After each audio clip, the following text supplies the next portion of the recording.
What if the Browns' biggest problem isn't their broken offense, but the one guy who's refusing to pretend it's fine? Because while fans are begging to see Shadur Sanders light up the field, newly crowned play caller Tommy Rees just served Cleveland a level of truth they weren't ready for. And it wasn't pretty. We're not talking about a motivational speech or vague coach talk. We're talking about blunt force honesty from a guy fresh off the Alabama roller coaster, standing in the middle of a football storm and calmly saying, "This isn't fixable overnight." But here's the wild part. Behind all the chaos, missed routes, busted protections, and dropped passes, there's a plan. A slow burn.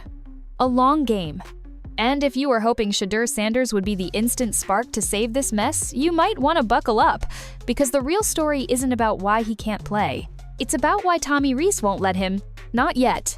And that has the city buzzing. Some say it's fear, others call it sabotage. But what if it's neither? What if Reese is the only one who actually knows how to protect this kid's career from collapsing before it even begins? Because in Cleveland, where offensive identity changes more than the weather, the idea of patience almost feels like an insult. But here's what no one's talking about. Tommy Rees didn't come to Cleveland chasing headlines. He didn't show up to tape together a broken strategy with duct tape and Hail Marys. He came to rebuild it from nothing. Culture first, chaos second, and keep Shadur from becoming just another name on the city's long list of could-have-beens. So, yeah. This isn't your typical Browns story.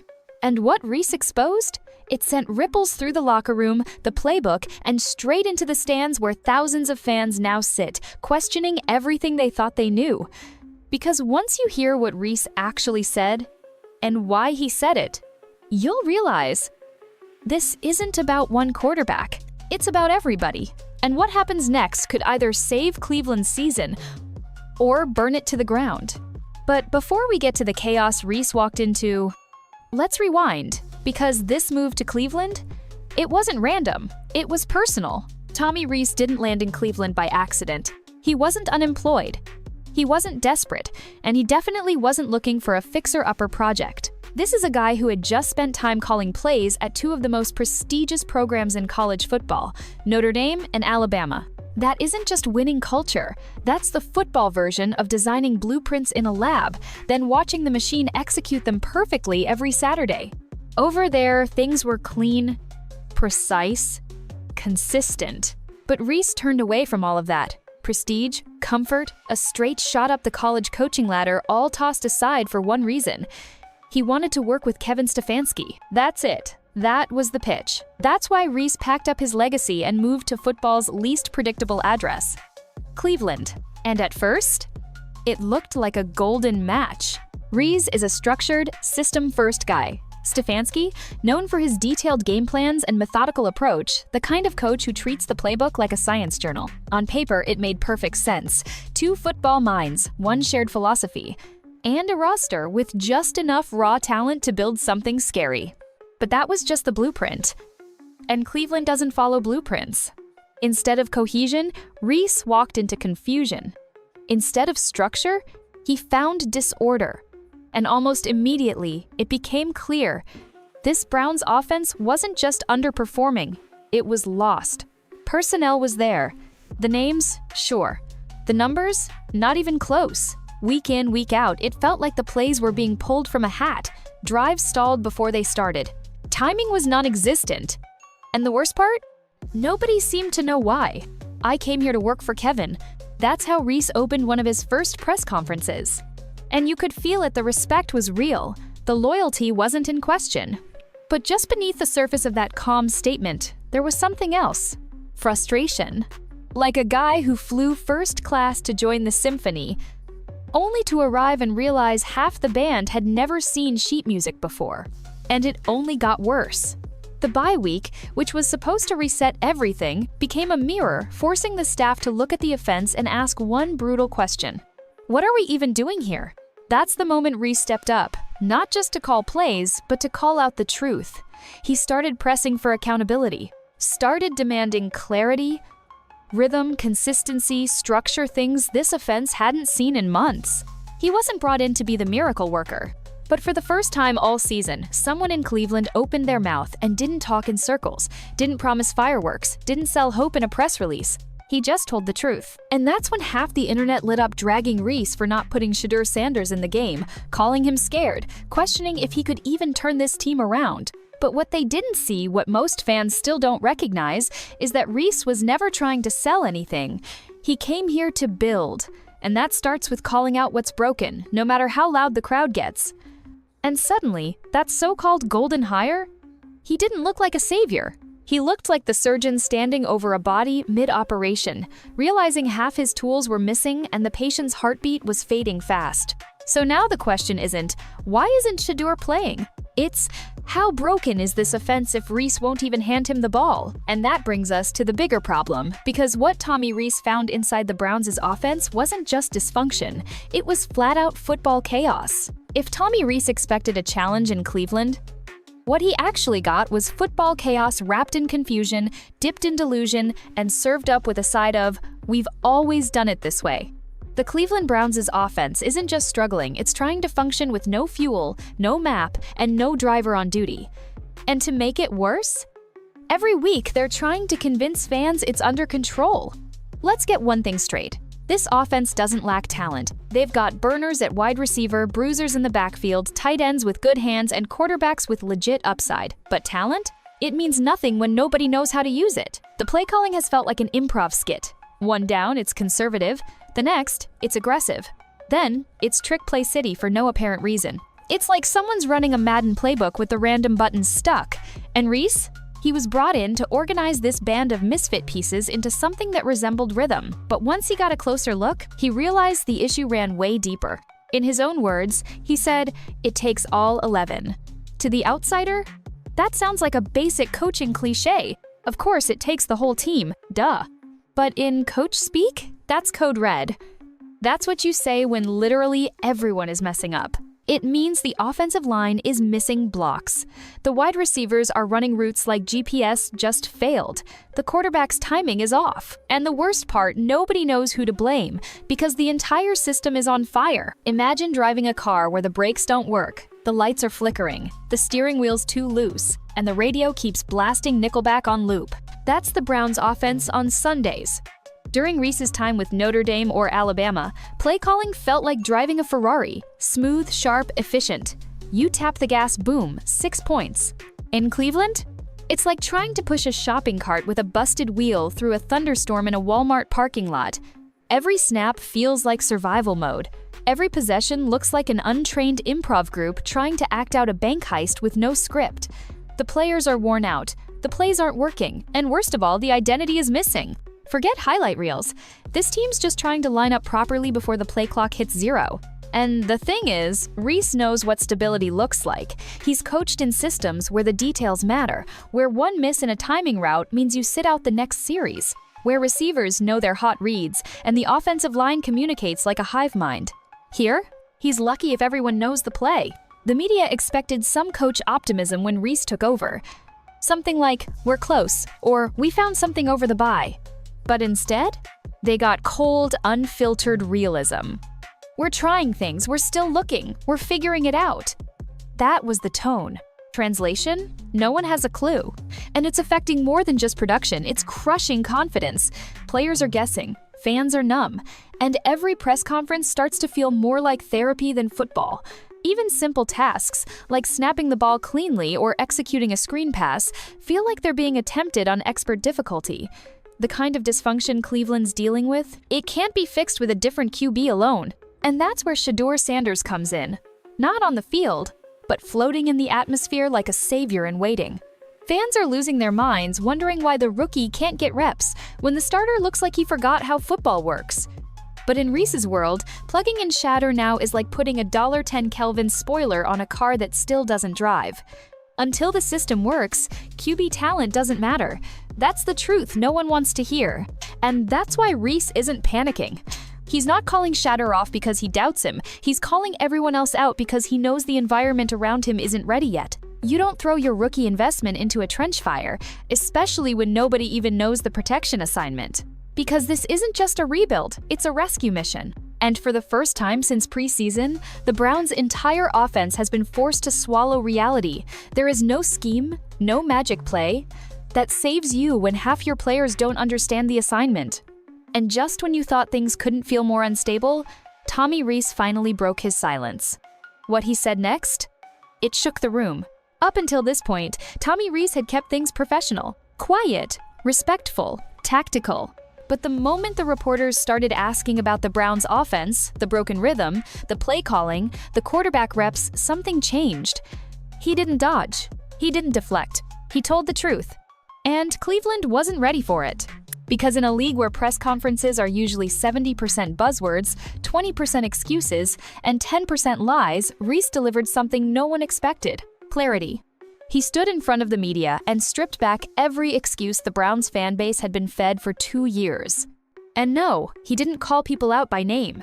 But every sentence felt like a direct hit. We've got talent, but we haven't been using it right. It's not about one guy, it takes all 11. Right now, I'm just trying to make sure everybody lines up in the right direction. There was no sugarcoating, no pretending this was just a rough stretch. This wasn't a good offense playing badly. This was bad football, disguised as potential, and the fans felt it. Hard. Social media lit up. Comment sections exploded. News outlets ran with headlines like, "Tommy Rees just exposed the Browns offense," or "Coach admits total system failure."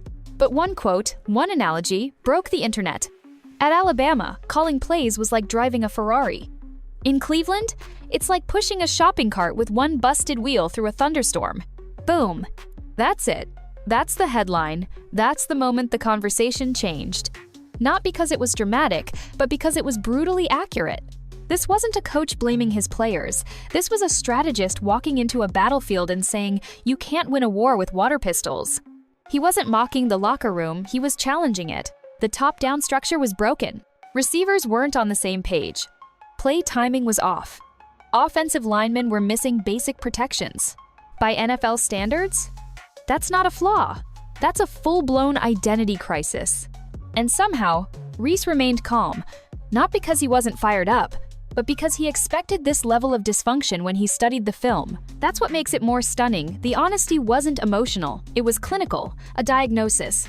Like a surgeon explaining how invasive this procedure is going to be and that miracles aren't part of the plan. The quote that sealed it: "Having weapons doesn't matter if no one knows how to use them." That line hit Browns fans like a gut punch. Because it was true. Every year, new tools, flashy signings, exciting rookies, and nothing clicks. Not because the guys can't play, but because the team has no idea how to use them. And to be clear, Reese wasn't throwing Stefanski under the bus. The tone wasn't defiant. It wasn't bitter. It was calculated. Think of it like this. Reese stepped into someone else's house, found the walls cracked, the windows foggy, the floorboards rotting, and said, "I'm not here to trash it. I'm here to rebuild it. But first, we're gonna need to turn the lights on." Reporters started pressing him, asking, "So, what's your version of this offense supposed to look like?" Reese grinned, but not the happy kind. Then he dropped another subtle gem. "If we're still scoring 10 points, please don't tweet me." You can hear the sarcasm, but buried beneath it is the honesty. He's not promising fireworks, he's promising fundamentals. Play call rhythm, better communication, smaller wins that add up. Because right now, they can't even get through a drive without a misfire. This whole section of his press conference wasn't a meltdown. It was a course correction. Not for the media, not for the fans. For the locker room, because behind every quote was a deeper message. I'm not here to rescue this offense. I'm here to force it to grow up. And you could feel it, even the players listening closely from the shadows. See, Reese understands something that most fans and even some coaches forget. Accountability breeds clarity. Structure beats chaos. And sometimes, telling the truth is more important than inspiring hope. While Tommy Rees was busy dropping truth bombs and rebuilding the offense with his own 2 hands, the internet had already moved on to something else. They'd found their savior. And his name was Shadur Sanders. Forget the busted playbook. Forget the missed blocks, mistimed routes, and malpractice-level protection schemes. In the eyes of fans and media, this wasn't a system failure. This was a quarterback problem. And Shedeur? He was the shiny new toy burning a hole in the packaging. You could feel it, the pressure, the excitement, the obsession. Practice clips started leaking. Shadur throwing dimes in warm-ups, hitting receivers in stride, making it look easy. Then came the podcasts, the radio shows, the internet bloggers all chanting the same thing. Let the kid play. To the outside world, the fix looked simple. Bench Dillon Gabriel. Unleash Shedeur. Save the season.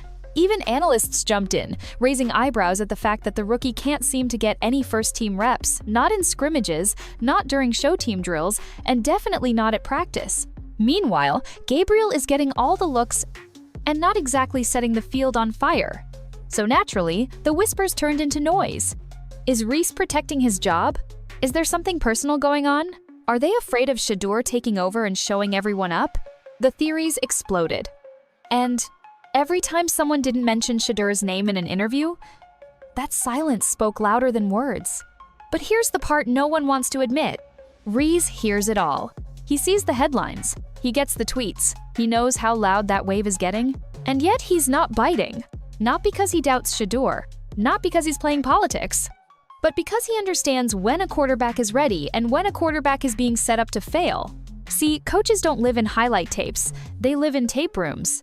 They don't care how good you looked on a 3-second Instagram reel. They care whether you read the defense on 3rd and long when the safety's creeping and the protection shifts weak side, and whether you adjusted or got hit. That's what Reese is watching. And in his own words, he admitted, yeah, Shedeur's not getting a ton of reps, but we're getting creative. We're trying to maximize the ones he can get. Coach speak? Maybe. But under the surface, that's a coach saying we're not rushing this. And honestly, he's right. Because imagine this. You're a rookie quarterback. You came in with massive hype, social media, firepower, and potential draft stock people won't stop debating. Now picture getting tossed onto a field with a broken O-line, a shattered scheme, receivers running the wrong routes, and half the fan base expecting you to be prime son and Cleveland savior by Sunday. That's not day one. That's career-ending responsibility before you've had your first official snap. Reese knows it. He's seen it. At Notre Dame, at Bama. He's watched elite recruits get overfed with pressure and underprepared with structure. They get chewed up, second-guessed, spit out. Because in the NFL, potential means nothing if you get crushed before you're ready. And right now, the way Cleveland's offense looks, that's not a quarterback showcase. That's an ambush. So Reese, calculating as ever, is fighting the noise with silence. He's not throwing red meat to the media circus. He's not feeding the hype train. He's not calling Shedeur the future, even if he believes it privately. Because turning him into a symbol before he's ready to lead, that's not coaching, that's sabotage. And yet, fans won't let it go. They point to Dillon Gabriel, a solid college player who looks more like a camp arm than a long-term starter. They question Reese's decision-making. They accuse the Browns of hiding something. But all that noise? It's just fog, because Reese isn't hiding a quarterback. He's protecting an asset. There's a reason billion-dollar corporations don't rush product releases before the prototype's tested. And right now, this team is still stuck in beta mode. You don't push launch during a breakdown. And deep down, Shedeur knows it too. He's biding his time, standing on the sideline, watching, studying, silent, not sulking, preparing, because the moment Reese gives the word, he'll be ready. But not while the offensive line's leaking past rushers like a sieve. Not while the playbook still looks like it was drawn up during a blackout. Not while receivers are running into each other like bumper cars at a carnival on fire. It doesn't matter how special Shedeur is. Even superheroes need a plan. And Reese? He's not just calling plays. He's making sure this kid doesn't become another cautionary tale. Because the NFL doesn't care who your dad is, how many followers you've got on TikTok, or how nice your spiral looks in practice. The league only respects one thing: production. And until this offense is capable of delivering it, Reese isn't handing Shedeur the keys. Not out of fear, but out of something much rarer in Cleveland: discipline. Let's get one thing completely clear. Tommy Rees isn't afraid of Shadur Sanders.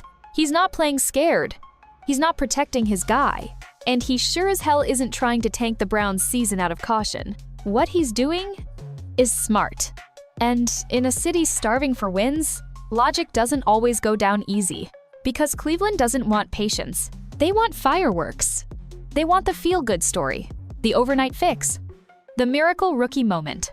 They want Shedeur to walk out there, light up the scoreboard, and turn this cursed offense into a headline machine. But Reese isn't selling fantasy. He's selling blueprints. And halfway built foundations don't need a star quarterback, they need a damn construction crew. That's why every time someone hurls a mic in his face asking, "So when will Shedeur get his chance?" his answer is wrapped in coach speak and calm deflection. Because deep down, he's seen this movie before, and it usually ends in disaster.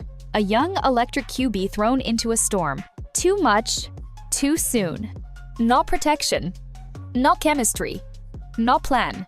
Just hype, pressure, and national scrutiny. And then, the collapse. Arm talent means nothing when you're flat on your back every 4 snaps. Football IQ gets erased when no one's on the same page. Swagger, confidence, leadership, gone the moment you're blamed for a system that was broken long before you showed up.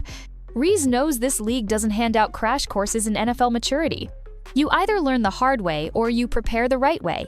And that's exactly what he's doing. He's protecting a long-term investment from a short-term meltdown. And that takes more guts than throwing a rookie on the field just to silence the fans. Because let's be honest, Cleveland isn't exactly famous for their patience with quarterbacks. Names come in, faces change, poster boys get turned into punchlines before Halloween. And right now, Shadur Sanders is still above the punchline. He's still the promise, the potential, the untapped weapon.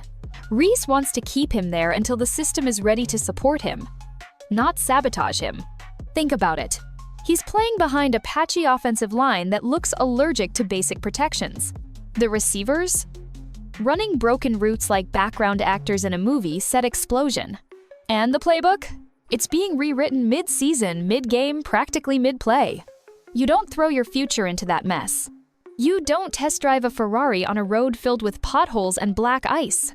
You wait, you prepare, you fix the road first. And that's exactly what Reese is doing quietly, methodically. He's not against turning the page to Shedeur. He's just not skipping chapters. Because what the fans don't see is what's happening behind the scenes.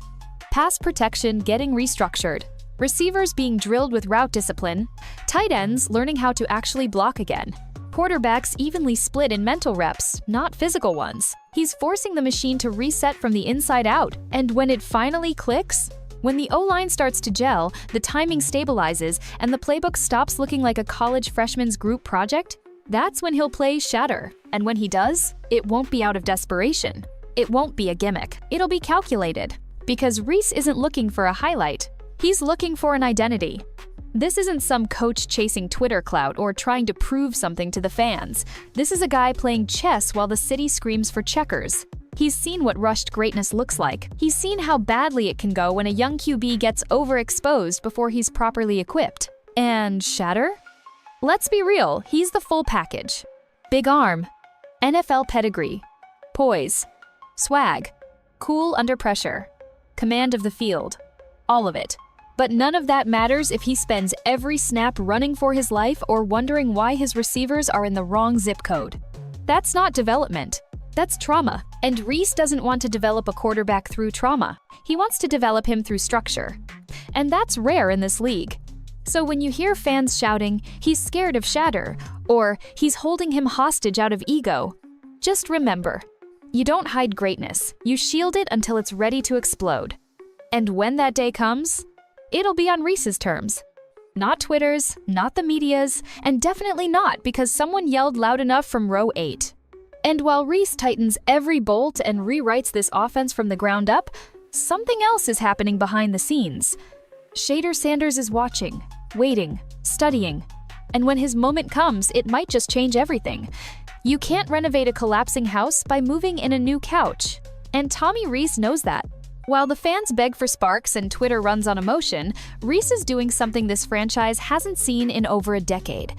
He's building something quietly, deliberately, one brutal practice and one honest meeting at a time. No speeches, no smoke screens, no illusions. Just film and fundamentals. Because Reese understands something that's been lost in Cleveland for a long time, good offenses aren't built on hype, they're built on habits. And right now, the Browns' habits are shot. This isn't just a team that needs better play calls. This is a team that needs a mental reset. You can feel it watching practice. The energy used to be panicked, frantic guys running around trying to make a broken machine look busy. Now, you see structure returning. Receivers are being coached not just on where to run, but why they're running that route in that coverage. Running backs are being drilled to recognize blitz pickup with more than just reaction with understanding. Even the tight ends? They're finally doing something other than jogging through the motions. Reese is reteaching why they block, not just where to go. And the quarterbacks, Shedeur included, are learning what command really means, the kind that can't be faked in a press conference or a highlight video. Because this isn't about talent, it's about knowing what to do with it. That's the philosophy Reese brought with him from Notre Dame and Alabama, not just clean playbooks, but clean execution. Both of those programs didn't just win because they had blue-chip players. They won because their players didn't flinch in the moment that mattered. Cleveland? Flinching is basically the opening play right now. But that's changing. Slowly, sure, not sexy, but real, tangible. You can tell in the tone. It's subtle, not billboard-worthy, but all those little corrections, those culture tweaks, they're adding up. The Browns aren't fixed. Far from it. But for the first time in a long time, you can feel momentum tied to discipline, not delusion. And meanwhile, Shedeur is watching all of it, not pouting on the sideline, not staging post-practice interviews. He's locked in, learning, internalizing what Reese is teaching without even having to say much. That's what most people miss. Reese and Shadur? They're not in opposition. Reese isn't holding him back from the spotlight.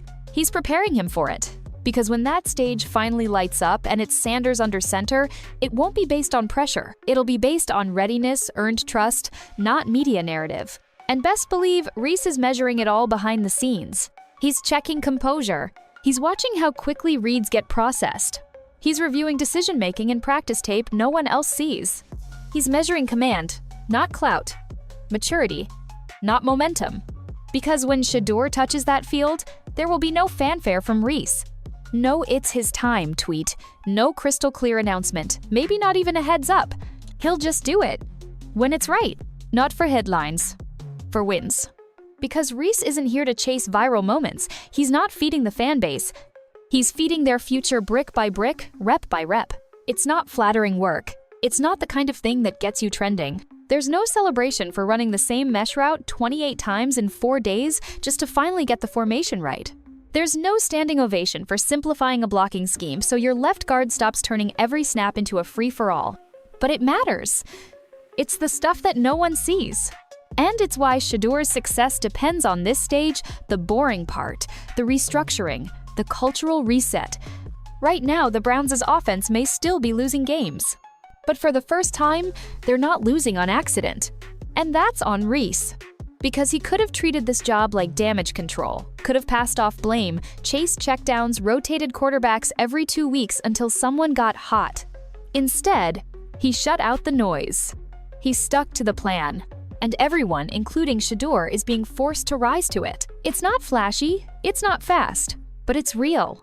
And in Cleveland, that alone is a win. Let's face it, Browns fans have seen this movie before. New playbook, new coach, new quarterback, new culture. Flashy offseason promises, bold declarations, and a familiar crash somewhere around week 6. The faces on the sidelines keep changing, but the feeling in the stadium? It never really goes away. That thick cloud of confusion and frustration, the kind you can almost hear between each snap. It's the sound of a franchise that's been building dreams on a cracked foundation for way too long. And now, right in the middle of that storm, Tommy Rees walks in, doing something the fan base didn't expect. Telling the truth. No hype, no games, no polished press releases. Just reality. We have talent, but no one knows how to use it. If we're still scoring 10 points, don't tweet me. At Bama, I drove a Ferrari. In Cleveland, I'm pushing a busted shopping cart. Every quote felt like a slap in the face, but also, strangely, like a breath of fresh air. It's brutally honest, but brutally honest might be exactly what Cleveland needs right now. Because here's the thing nobody wants to admit, this fan base is exhausted by optimism. They've been spoon-fed it for years. And time after time, it turns out to be empty calories, quick-fix schemes that never fix anything, shiny new toys that break before December, and coaching staff after coaching staff that treats potential like a plan. Cleveland doesn't need another promise. It needs a blueprint. It needs honesty that actually stretches into action. It needs wins that were earned, not imagined on a whiteboard in OTAs. And most of all, it needs someone bold enough to say, "We're not there yet." That's Reese. And the fans? Deep down, they know he's right. Even the loudest Shadur believers, the ones banging the drum for him to start right now, know what they're watching. They see the blown protections, the missed hot routes, the chaos disguised as motion. They know that this system, as it stands, would devour any quarterback, rookie or not. They just don't want to admit it, because admitting it means accepting, more waiting, more patience, more time. That's a tough pill when you've already waited decades. But Reese? He's not asking for belief. He's not selling hope. He's demanding something harder: discipline, patience with purpose. And that's where Shadur Sanders comes back into play. Because no matter how raw or chaotic this season has looked, one thing is becoming clear: his time is coming. He feels like a storm cloud sitting quietly behind the horizon, poised, charged, dangerous. But the difference between now and every other Browns quarterback hype cycle? There's finally a coach who's willing to wait until the weather clears before letting him strike. Because the truth is, the Shedeur situation isn't about fear. It's not favoritism, it's about timing. Reese doesn't want Shedeur to enter a firestorm, he wants him to end it. And for the first time, the fans might not get what they want. But maybe, just maybe, they'll get what they need.